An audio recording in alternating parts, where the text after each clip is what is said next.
1998. Central China was awash with heavy rains. The Yangtze River rose many meters. In places, it broke out of its banks, washing over flat, densely populated countryside. Houses, farms, and factories were swept away by the floodwater. Thousands of people died, and millions were displaced. But the greatest fear was that floods would reach the big industrial centers. Hundreds of thousands of people were mobilized to strengthen the earth dikes protecting them. But dikes can't always contain the really heavy floods downstream. So way upstream, a huge new dam is being built to hold the river floods back. This will be the biggest wall of concrete in the world, the Three Gorges Dam. This program's about the impact the dam will have and a few of the millions of people it's affecting. Will the project be a triumph or a disaster? Starting high in the Himalayas, the Yangtze River drops very quickly at first. It tumbles through the steep Three Gorges region, then flattens out to slowly cross the lowlands of the Yangtze Valley, before it reaches the sea at Shanghai.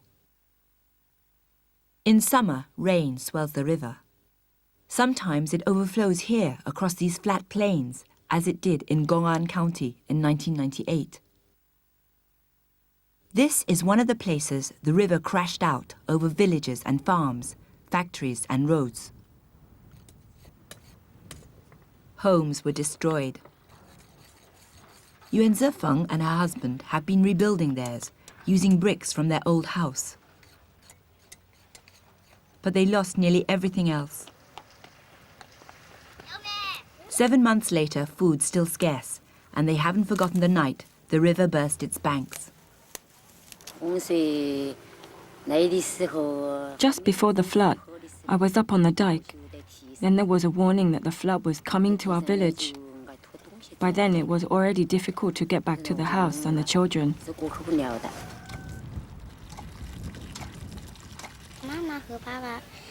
Mom and Dad were moving things out of the house. I went back to get my school stuff, which was left behind. Then we all went to the dike. We're still scared every day. We lost everything. You can't just forget something like that. Now we don't really know where to put anything, even where to keep our clothes. We're really unsettled. The house is still makeshift. They're supposed to move to a brand new one they've built in the village. But for now, they want to stay by their fields, where they used to live, and try to get back to a normal life. Most years, the dikes hold floodwater back, but every rainy season their land is threatened. And when it does break through, the water doesn't just sweep things away, it leaves behind a thick layer of clay sediment. The area hadn't been flooded in living memory, but now their fruit trees are gone and silt has ruined their fields.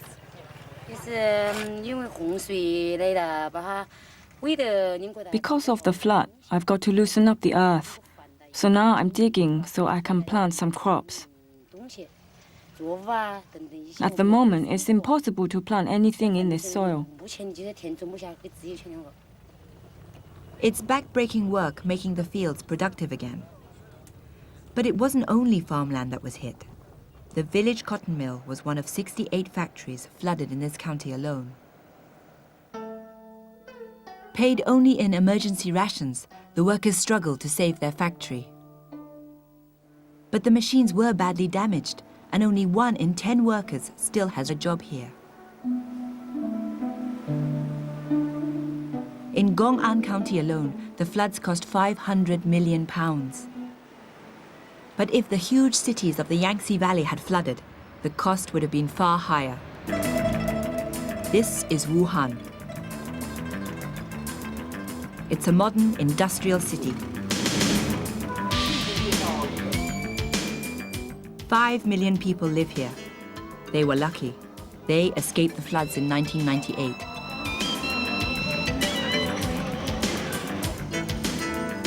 Like other cities in the Yangtze Valley, Wuhan has prospered from its position on the river, a key route for trade. But flooding is an ever-present threat, and it's largely to safeguard these cities that the mega dam at Three Gorges is being built.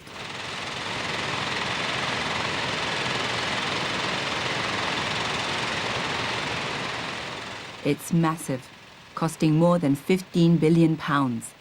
It won't be finished until 2009.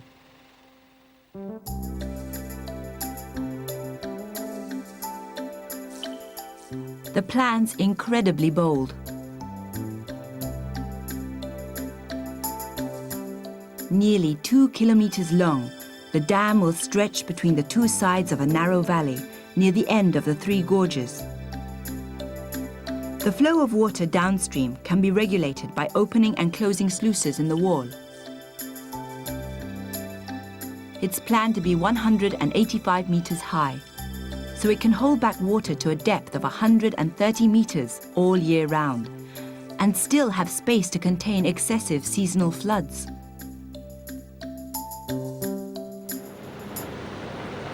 The dam will also generate electricity. The great drop in height means water falling through turbines in these shafts could generate 18,000 megawatts. That's the same as burning 50 million tons of coal a year, but far cleaner. The project's created a huge number of jobs too, nearly 20,000 on the dam site alone. Some people have come hundreds of miles to work here. My name is Zhang Zhijin. I'm a signal commander. I'm originally from Hunan province, Chengde City. But now my family is all here. My wife is here. She's working as a doorkeeper on the site just behind us, and my kids with us as well. This Three Gorges program has given me a chance to work again. On most other construction jobs, you get some work and then you have to go back home because the work's done. Then there's nothing to do. Even these jobs won't last forever. Everyone's hoping the dam will stimulate other economic development and create more jobs. But that is by no means certain. This huge structure is being carved out of the rock to one side of the main dam. These are the ship locks. They're designed to take ships up or down from one water level to another, past the dam site. They'll be like the locks on canals, but big enough to take vessels weighing 10,000 tons. Though the locks will slow traffic down a bit, the finished dam should make the river easier and safer for shipping. The water behind it will rise to make a vast lake stretching 600 kilometers back through the gorges, straightening bends and filling shallow rapids.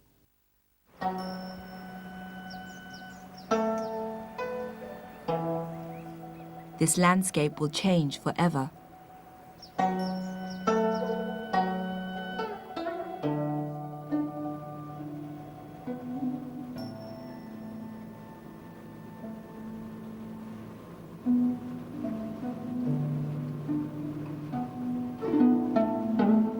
Once the water's risen, ships far bigger than these will be able to travel from Shanghai on the coast up through the difficult gorges region to the vast city of Chongqing. The interior needs development, but ports and towns in the gorges themselves will be submerged by the lake. As the water rises, everyone, from porters to business executives, will have to leave these busy streets and make a new living in a new town. The flooding won't be sudden and catastrophic like the floods downstream. People have time to make plans, but everyone's life will be affected. Jobs and businesses, houses and schools are all being relocated. The family that runs this tea shop will have to find new premises. They've already had to buy a new flat. The government's paid us some compensation and we've already got a new place to live, higher up. But for now, we're still keeping the tea shop here, as usual. We're near the port. We need that, it's good for business. There's 3 of us. I'm the oldest. We're going to put all our savings together, like shareholders, for the family enterprise. He's being optimistic, but nobody can be sure of what's going to happen, whether businesses will flourish or rents will be too high. Part of this temple, the city of ghosts, will be flooded.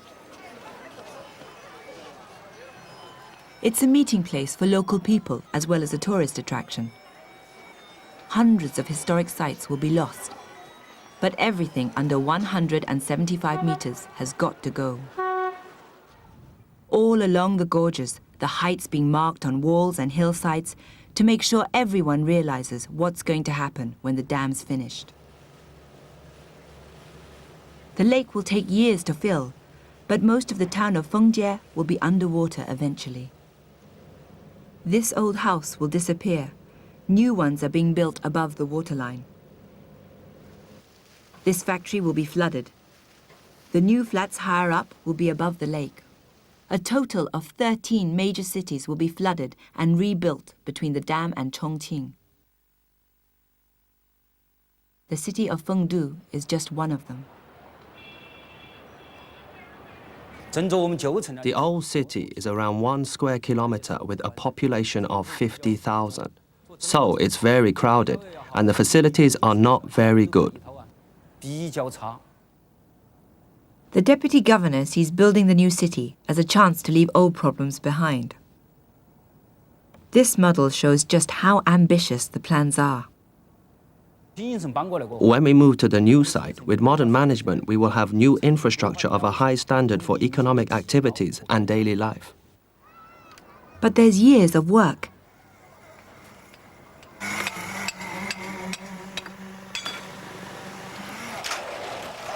They're building as fast as they can, but it's hard to keep construction standards high under this sort of pressure. And the cost is enormous. People will still be paying for their new city for decades to come. Will it live up to the promise of the deputy governor's model?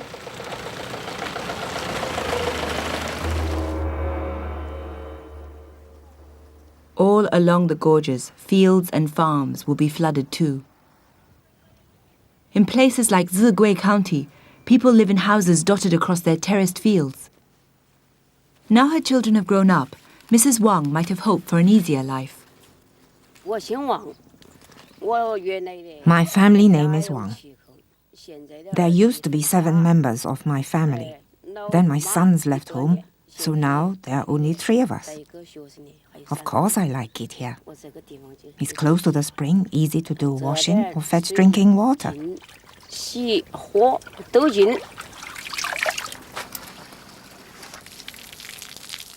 Along with the rest of her village, she'll have to move.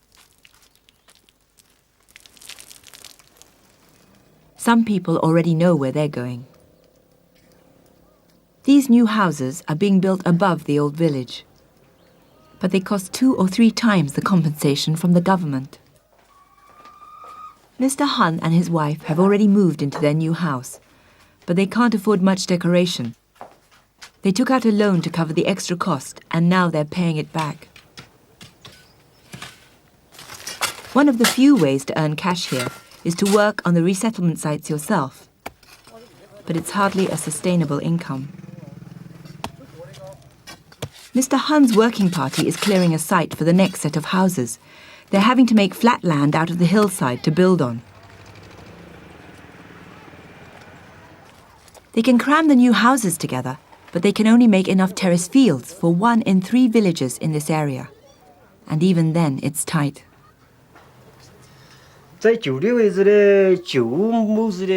Before, we had 1/3 of a hectare. After our land was taken, we got a ration of just over 1/7 of a hectare. We used to be able to live off our own crops. Now we have to take extra work to earn money and buy food. Before, we had paddy fields and we could grow crops and feed the whole family. We never had to buy food. And the problem isn't just space. Without good topsoil, the new terraces won't be very fertile. And Mr. Han's one of the lucky ones. Half the displaced people in his county will have to leave altogether. Some are supposed to move to the towns, but there's already unemployment there. and 21 other counties are affected. At least 1.25 million people are being forced to move. And that's not all. The environmental impact of a dam has already been seen on the Yangtze. 25 years ago, Gorges Dam was built to generate electricity, just 30 kilometers downstream from Three Gorges. The locks still work, but silt is building up in the small lake behind the dam all the time. It has to be flushed out every year.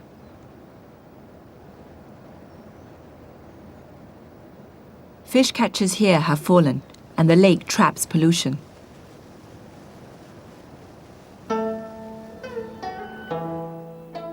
The Three Gorges Dam will be 7 times bigger than Gorges. The impact will be bigger too.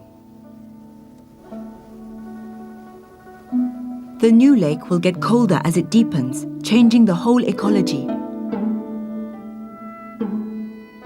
And this is limestone. That's why the gorges are so spectacular. Limestone dissolves in water, and this is a rapidly eroding landscape. Immersed by the lake, will the steep sides soften and crumble?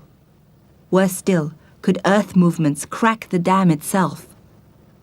The risk is small, but if this happened, millions of lives would be in danger. Why are China's leaders taking such risks? Throughout history, controlling the Yangtze has seemed almost like controlling China itself. In one myth, Emperor Yu moved a mountain to divert the river across his vast empire. The first president, Sun Yat-sen, dreamed of powering modern China with electricity from the Three Gorges. And Chairman Mao Zedong swam the Yangtze to demonstrate strength and willpower to his People's Republic. He dreamed of taming the river too. Finally, in 1994, Prime Minister Li Peng officially opened the construction of the Three Gorges Dam. Their dream had become his reality. A government has to have enormous power to control people and resources on this scale. Its credibility is at stake, as well as huge amounts of money. The dam should make the cities of the Yangtze floodplain safer. And the people of Gong'an County deserve to be protected from another disaster. They'd worked hard to rebuild the houses and farms destroyed by the last flood. But they have to reinforce the earth dikes, even when the Three Gorges project is finished. Even a dam that size can only hold back a small, though crucial fraction of the flood water flowing downstream. Meanwhile, work on the dam continues. They've come too far to stop now. Are the potential benefits really worth the cost?